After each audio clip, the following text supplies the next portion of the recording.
영화배우 설경구가 주인공으로 나오는 광복절 특사라는 영화가 있는데요.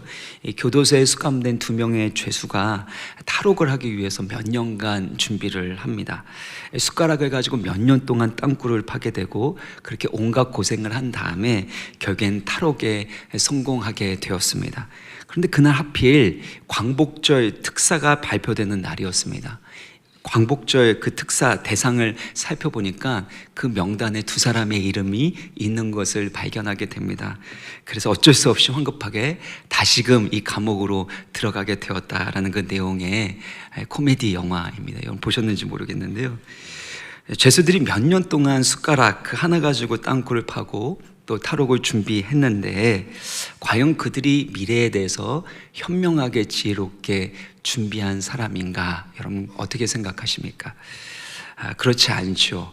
언젠가 탈옥하게 될 것이고 특별히 광복절 특사로 풀려가게 자유의 몸이 될 것이라는 것을 알았더라면 그러면 탈옥할 그 시간을 위하여 어떻게 살지를 준비해야 되지 않겠습니까? 용접이나 목공, 제빵 제과와 같은 그런 직업훈련이나 아니면 자격증을 따는 그런 시간들을 통해서 추록 이후의 그 삶을 준비하는 것이 훨씬 더 현명한 선택이었을 것입니다. 근데 탈옥을 위해서 열심히 준비했지만 결국에는 미래가 어떻게 펼쳐질지 몰랐기 때문에 어리석은 그 삶을 살았다라고 평가하게 될 것입니다. 그러니까 내가 맞이할 미래가 어떨지에 대해서 바로 알고 준비하는 사람은 현재 오늘을 다른 사람들과 달리 그렇게 현명하고 지혜롭게 사용할 수 있을 거라는 것이죠. 찰스 디킨스의 크리스마스 캐럴이라는 좀 소설을 여러분 잘 알고 계실 것입니다. 인색한 구두쇠였던 스크루지가 미래의 유령을 만나게 되죠. 그리고 자신의 비참한 미래를 보게 됩니다. 자신이 죽고 나서 아무도 그 무덤에 찾아오지 않습니다. 그리고 그 누구도 자신을 위해서 슬퍼하지 않는 그 모습을 보게 되죠. 그리고 사람들이 그의 죽음 앞에서 심술궂은 인색한 노인네라는 인색함에 대한 조롱 섞인 비아냥거리는 그 말들을 듣게 됩니다. 그렇게 자신의 비참한 미래를 보았을 때 그는 더 이상 인색한 구두쇠로 살아갈 수가 없게 되었죠. 이와 같이 자신의 미래를 미리 내다보고 준비하는 사람은 현재를 전혀 다른 방식으로 살아갈 것이고 이전보다 훨씬 더 지혜롭고 의미 있게 살아가게 될 것입니다. 그래서 오늘 예수님은 우리가 맞이할 그 미래의 가장 중요한 종말에 대해서, 영원에 대해서 말씀하고 계십니다. 이 40절을 보면 그러므로 너희도 준비하고 있으라 생각하지 않는 때에 인자가 오실 거다라는 말씀하시죠. 또 생각하지 않는 그날에 그 시각에 그 종의 주인이 이르러서 엄히 때리고 신실하지 아니하는 자는 형벌에 처하게 될 것이다 라는 말씀을 합니다. 예수님께서 다시 오시게 되면 세상의 끝, 종말이 오게 됩니다. 인간의 실수, 인간의 잘못, 그런 것 때문에 세상의 끝이 오는 것이 아닙니다. 지구의 종말이 오는 것은 결국에는 창조주 하나님, 우리의 구원자 되시는 주님께서 다시 오실 때 그때 세상의 끝이 오는 것이고 그때 구원의 완성으로서 새 하늘과 새 땅이 창조가 되는 것입니다. 그래서 주님 다시 오실 그때를 준비하고 영원한 삶을 준비하라고 예수님께서 말씀하고 계시는 것이죠. 오늘날 노후를 준비하는 분들이 참 많습니다. 고령화 시대 때 이 노후를 준비하는 것만큼 이 중요한 일이 없다고 말할 정도로 오래 살아야 되기 때문에 자녀들에게도 어려움 되지 않고 그래서 그 노후를 잘 준비하는 것만큼 현명하고 행복한 삶을 살아갈 수 있다고 생각해서 그렇게 열심히 연금도 들고 또 여러 가지 그렇게 노후를 준비하는 거 아니겠습니까? 마치 학생이 입시를 준비하는 것처럼 취업 준비생들이 직업을 준비하는 것처럼 우리는 미래를 준비하면서 살아가고 있습니다. 그런데 우리가 그 미래에 대해서 준비하면서 가장 중요한 이 영원한 삶에 대해서 또 주님 다시 오실 그때를 얼마나 준비하면서 살아가고 있는가, 이것을 우리가 점검해야 한다라는 것이죠. 젊은 미래의 그 비전을 위해서 열심히 준비하면서 살고, 또 노후도 잘 준비해서 별로 어려움 없이 그 노후를 보내게 되는 것, 이것도 지혜로운 일이라고 할 수 있겠지만, 영원한 그 시간에 비하면 얼마나 짧고 덧없는 시간이겠습니까? 그래서 가장 중요한 준비가 있다면 영원을 준비하는 겁니다. 영원을 준비하는 것.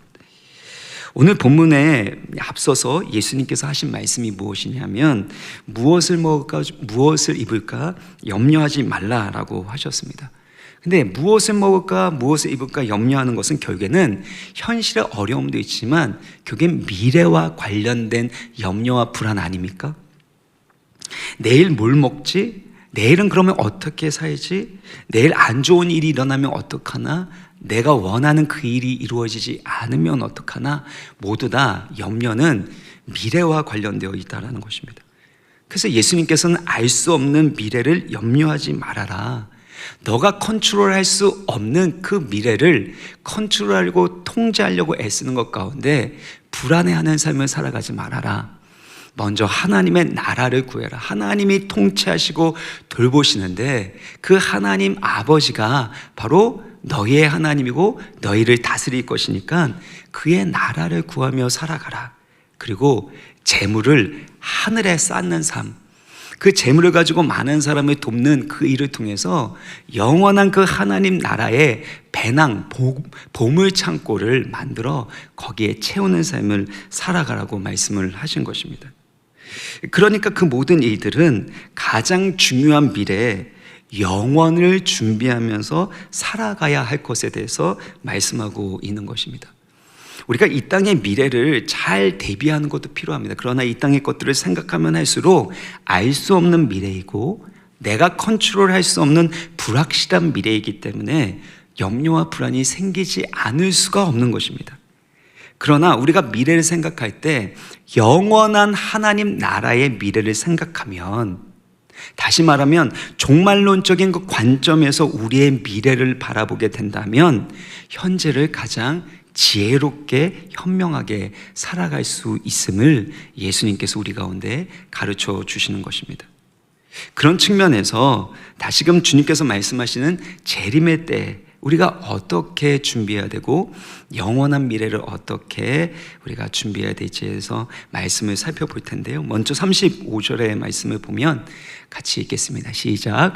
허리에 띠를 띠고 등불을 켜고 서 있으라. 유대인들의 복장은 여러분 아시는 것처럼 긴 치마처럼 이렇게 늘어져 있고 이 발목까지 내려와 있습니다. 그래서 어떤 일을 본격적으로 하거나 여행을 가게 되면 허리를 띠로 묶어서 그렇게 합니다. 엘리야가 아방 마차 앞에서 막 달릴 때 허리에 띠를 띠고 허리를 동이고 달려가는 것을 볼 수가 있습니다. 또한 출애굽을 할 때 유대 유월절에 그 음식을 먹을 때를 보면 허리에 띠를 띠고 그리고 발에 신발을 신고 급하게 먹습니다. 왜 허리에 띠를 띠고 신발을 신고 급하게 먹느냐 하면 출애굽이 임박했기 때문에 언제든지 애굽을 떠날 수 있도록 긴장된 자세에서 식사하도록 했던 것입니다. 이처럼 허리에 띠를 띠고 있다는 건 주인이 언제 오시든지 그 주인을 맞이할 수 있도록 긴장감 가운데 집중력 있게 준비하라는 뜻을 가지고 있죠. 또한 등불을 켜놓는데 계속해서 꺼지지 않고 켜놓을 것에 대해서 말씀하고 있습니다. 그 이유는 36절인데요. 너희는 마치 그 주인이 혼인집에서 돌아와 문을 두드리면 곧 열어주려고 기다리는 사람과 같이 되라는 것입니다. 혼인잔치에 갔었던 주인이 밤늦게 돌아오게 됩니다. 보통 혼인잔치가 끝나고 나서 와야 되는데 중간에 느닷없이 그렇게 돌아올 수 있다는 것이죠. 그러니까 언제 주인이 돌아올 줄 모르니까 등불을 켜놓은 채 주인을 맞이할 준비를 하라는 것이죠. 그렇게 되면 어떻게 되냐면 37절을 보시면요, 주인이 와서 깨어있는 것을 보면 그 종들에게는 무엇이 있습니까? 복이 있다라는 것입니다. 종이 잠들지 않고 깨어있는 그 상태가 복된 상태라는 것이죠. 군대에서 이 밤새 경계 근무를 쓰게 되면 반드시 우리가 해야 될 것이 있으면 군인이 해야 되는 건 졸면 안 됩니다. 잠들면 안 되고 그 경계 태세를 잘 지키는 것이 필요합니다. 만약에 그것을 어겼을 경우에는 징계를 받게 됩니다. 만일 실전에서 이 경계 근무자가 잠들었다면 어떻게 될까요? 적이 침입해서 결국엔 대응하지 못했기 때문에 국가적인 재난이나 비극을 초래할 수밖에 없는 것입니다. 그래서 마태복음 26장 41절을 보면 시험에 들지 않게 깨어 기도하라 라고 말씀하시죠. 왜 깨어서 기도해야 된다고 말씀하십니까? 시험에 들지 않기 위하여, 원수마귀의 계략과 유혹에 또 그 시련 가운데 넘어지지 않기 위해서 깨어 기도할 것에 대해서 말씀하신다는 것입니다. 근데 마음은 원이로되 육신이 약해서 결국엔 잠들게 되죠. 잠들게 되면 어떻게 됩니까? 누가 건드려도, 어떤 분들은 깊이 잠들게 되면 누가 건드려도, 누가 업어가도 모르는 사람들이 있죠. 특별히 이게 졸고 있다라는 것도 마찬가지고, 결국에는 하나님의 말씀과 성령의 인도하심에 무감각해지고 반응할 수 없는 것을 말하게 됩니다. 영적으로 무감각해지고 나태해지니까 원수 마귀의 그 공격 가운데, 영적 전쟁 가운데서도 임무를 감당하지 못하고 결국에는 실패하고 쓰러질 수밖에 없는 그 상태, 그 상태가 영적으로 잠든 상태라는 것이죠. 그래서 영적으로 잠든 상태, 또 그 원인이 되는 것에 대해서 누가복음 21장 34절을 보시면요, 같이 읽겠습니다. 시작. 너희는 스스로 조심하라. 그렇지 않으면 방탕함과 술 취함과 생활의 염려로 마음이 둔하여지고 뜻밖의 그날이 덕과 같이 너희에게 임하리라. 우리의 마음을 둔하게 만드는 세 가지 종류가 있는데 너무 빨리 없앴어요. 보여주셔야 돼요. 방탕함입니다. 내 시간과 에너지를 내 멋대로 사용하게 되는 이 방탕함, 자기중심적인 그 방탕함, 그리고 술 취함, 그리고 생활의 염려, 이것들이 우리의 마음을 둔하게 만든다, 영적으로 잠든 상태를 만든다라는 것입니다. 그래서 누가복음 21장 36절을 같이 읽겠습니다. 시작. 이러므로 너희는 장차 올 이 모든 일을 능히 피하고 인자 앞에 서도록 항상 기도하며 깨어 있으라 하시니라.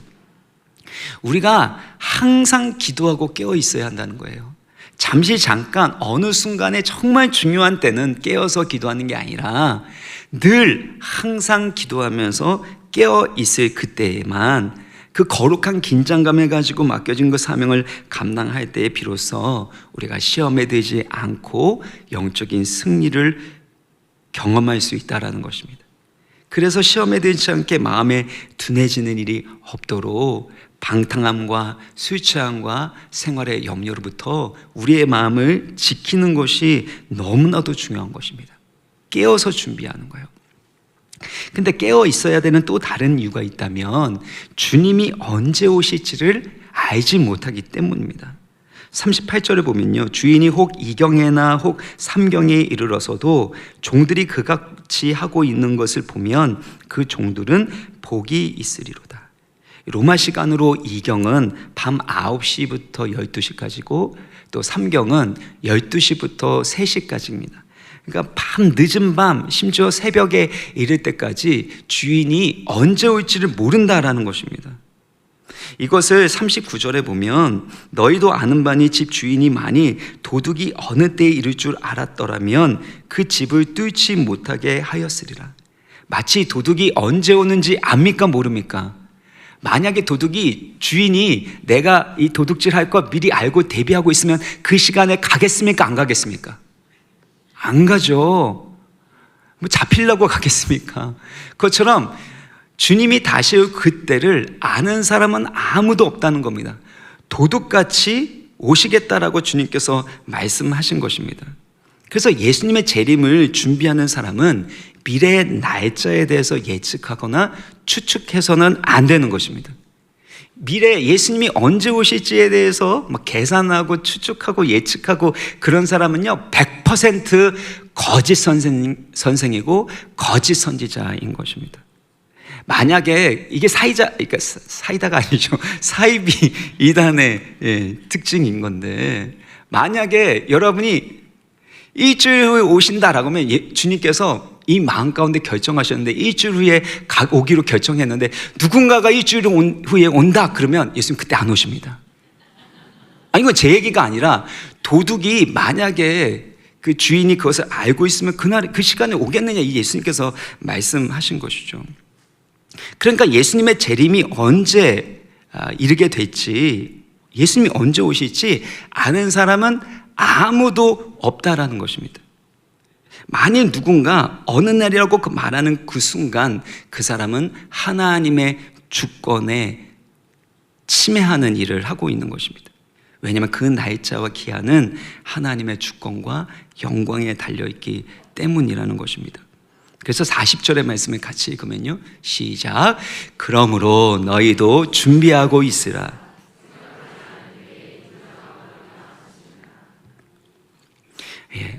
생각하지 않는 그때의 인자 예수 그리스도께서 오신다라고 말씀하십니다.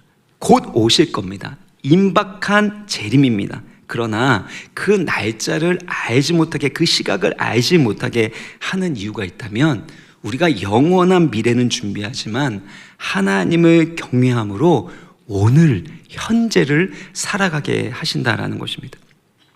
왜 우리가 타임머신을 만들어서 과거로 돌아가고 싶습니까? 내가 행했었던 그 과거의 실수와 잘못들, 뭔가 바꾸고 싶은 것들을 내 힘으로 또 내 뜻대로 바꾸고 싶어서 타임머신이라는 걸 만드는 거 아니겠습니까?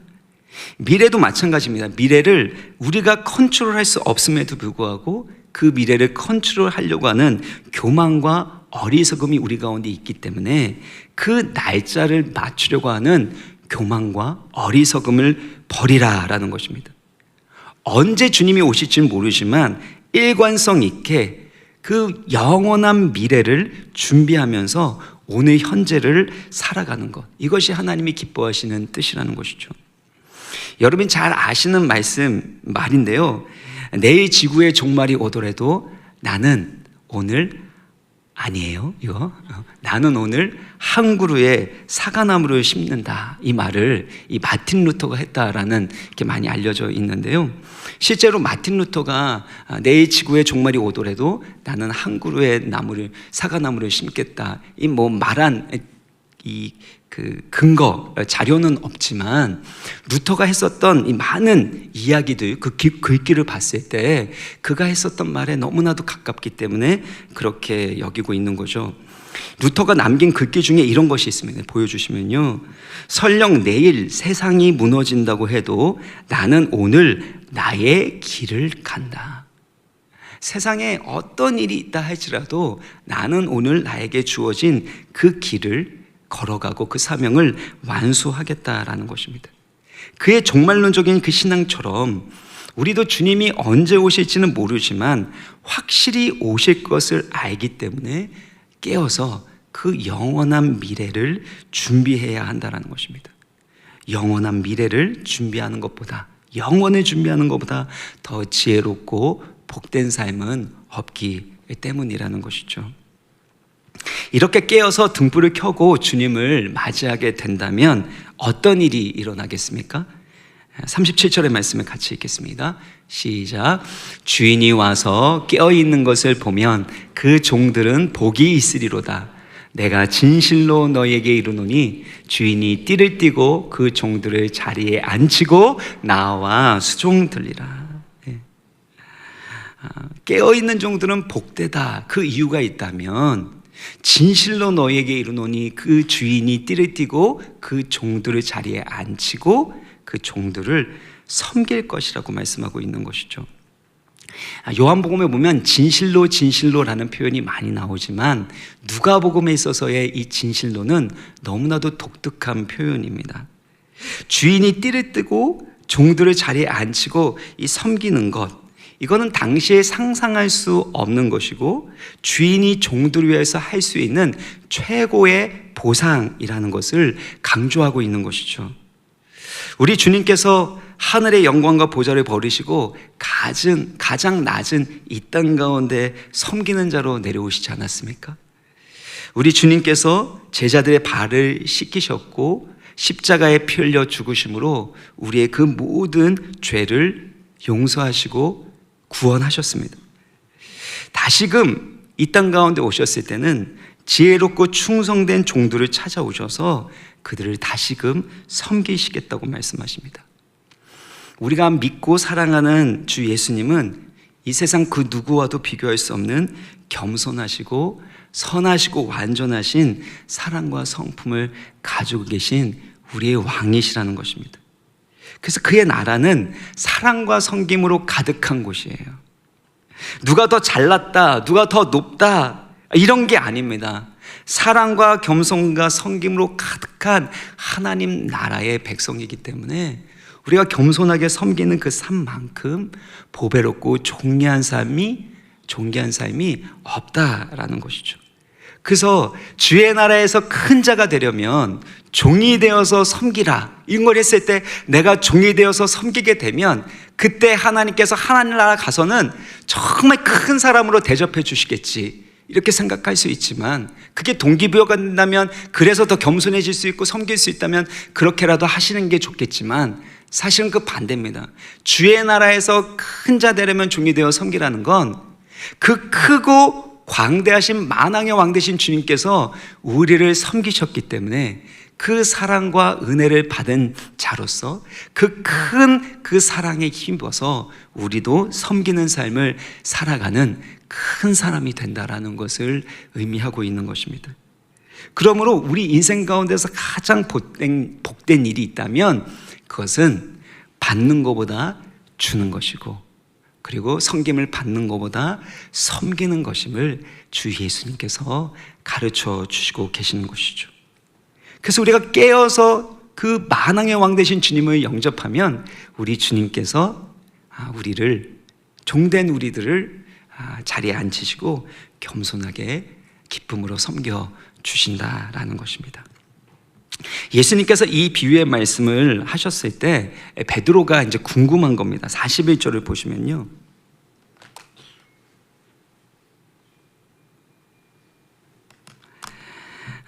보면 이 비유를 우리에게 하심이니까 모든 사람에게 하심이니까 라는 질문을 합니다. 그러니까 제자들에게 하시는 말씀인지 아니면 모든 사람이 이 비유를 듣고 그렇게 살아야 하는지 이렇게 질문을 했던 것이죠. 그때 예수님께서 또 다른 비유로 대답하십니다. 41절 42절을 같이 읽겠습니다. 시작.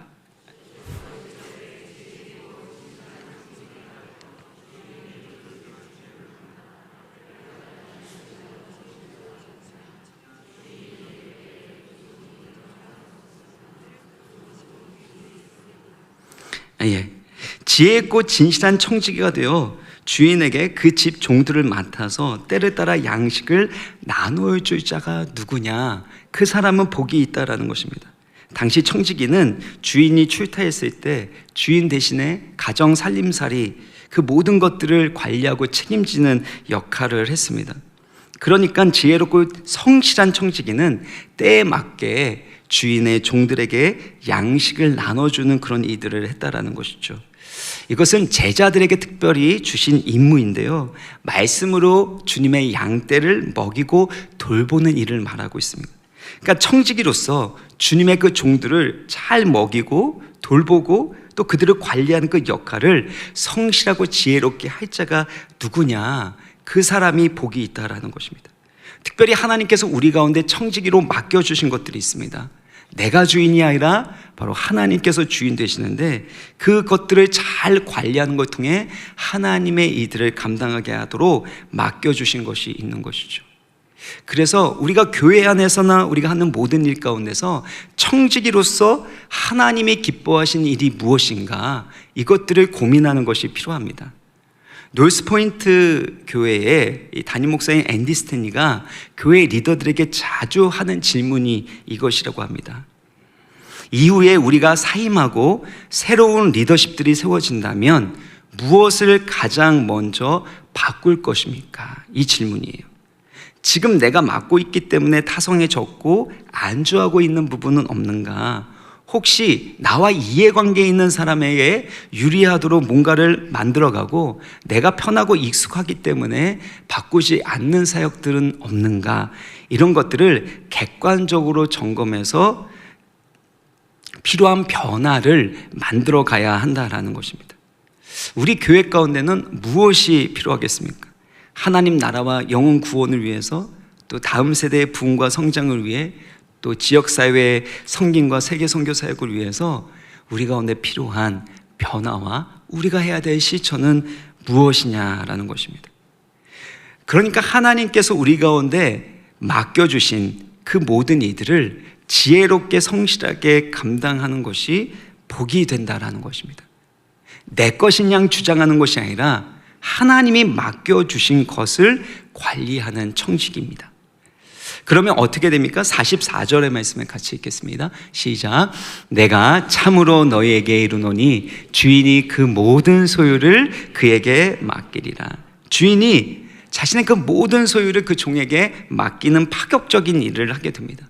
마치 요셉이 시위대장 보디발의 신임을 얻어서 그 살림살이 모두를 관리했었던 것처럼 주님께서는 지혜롭고 성실하게 맡겨진 것들을 감당하는 자에게 하나님의 모든 소유를 맡기신다. 그렇게 하나님께서 말씀하시는 것이죠. 그런 측면에서 볼 때 여러분은 정말 하나님 보시기에 지혜롭고 성실한 청지기이십니까? 그런데 그 반대가 있습니다. 45절을 보면요, 그 종이 마음에 생각하기를 주인이 더디오리라고 해서 남녀 종들을 때리고 먹고 마시고 취하게 되는 일이 있다라는 것입니다. 주인이 더디오리라고 생각했는데 왜 남녀 종들을 막 때리는 겁니까? 그 맞은 사람들이 나중에 몇 년 지나면 기억을 못하니까 지금 바로 때리고 나중에 잘해줘서 뭔가 덮어버리자, 이런 의미일까요? 먹고 마시고 취하는 것은 이해가 되는데 남녀 종들까지 때리는 이 청지기는 무엇하는 사람입니까? 예. 이것은 이 청지기가 얼마나 자기중심적인 사람인지, 얼마나 주인의 말과 뜻을 신뢰하지 않고 존중하지 않는지를 보여주는 겁니다. 주인이 곧 오겠다라고 말했는데 그 말은 믿지 않으니까 더디 온다라고 생각하고 본인이 주인인 양 행세하고 있는 것입니다. 자기 욕심과 자기 유익, 자기 만족에 따라 행동하다 보니까 남녀 종들을 때리고 결국엔 먹고 마시는 일에 취하게 되는 이들이 일어나게 된 것입니다. 이러한 모습은 어리석은 부자의 모습과 닮아 있습니다. 그의 영혼과 모든 소유의 주인 되시는 하나님을 잊어버립니다. 자신에게 주어진 풍성한 수확을 가지고 자기 만족과 행복을 위해서 사용하려고 했었던 사람입니다. 이때 하나님의 평가가 무엇이죠? 누가복음 12장 20절을 보면 어리석은 자여 오늘 밤에 내 영혼을 도로 찾으리니 그러면 내 준비한 것이 누구의 것이 되겠느냐. 이 어리석은 부자가 사실 현실적으로 봤을 때는 지혜로운 사람 아닙니까? 풍성한 수확이 있으니까 그 곡물을 어디다가 저장해 놔야 되잖아요. 그러니까 창고를 넓히고 다시 지었던 겁니다. 그는 미래의 노후를 열심히 준비했습니다. 요즘 경제적 자유를 꿈꾸는 사람들이 많은데 경제적 자유를 꿈꿨고 그것을 실현한 사람입니다.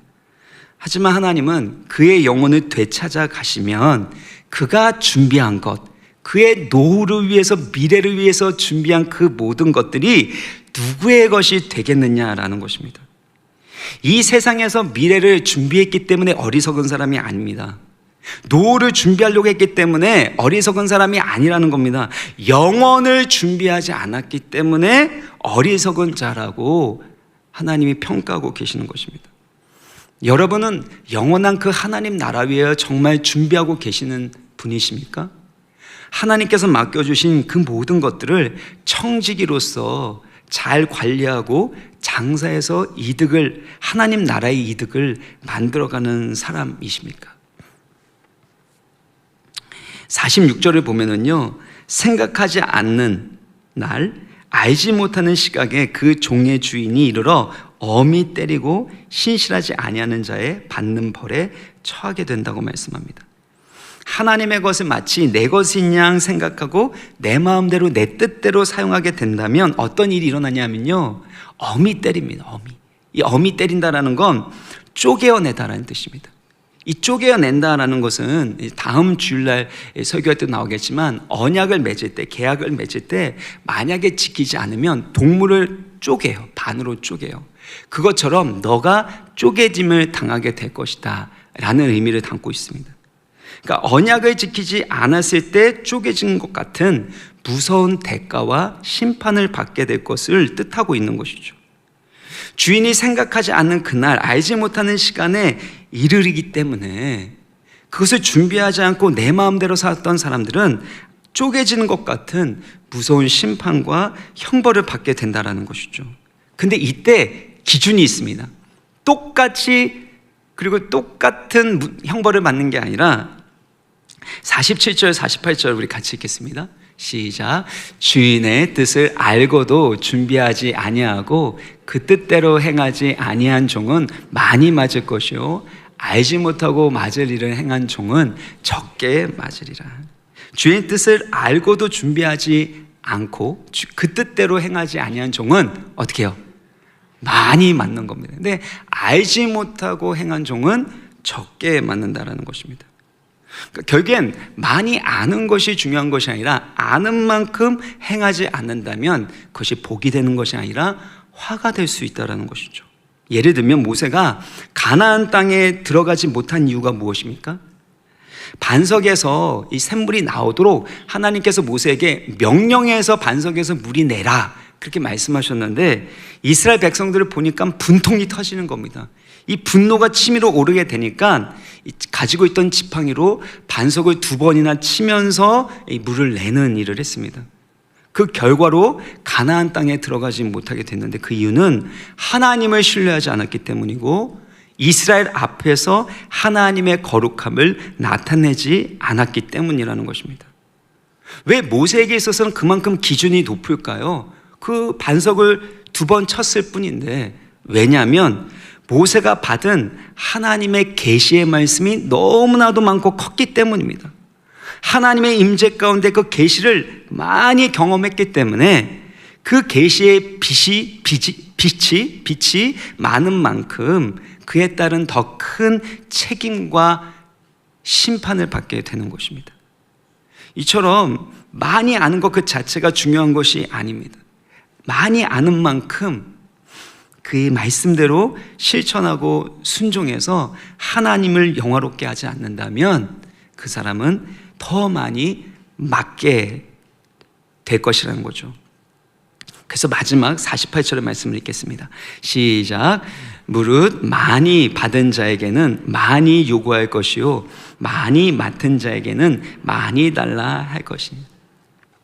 내가 많이 받았다면 그것은 뭐래요? 많이 맡은 자라는 것입니다.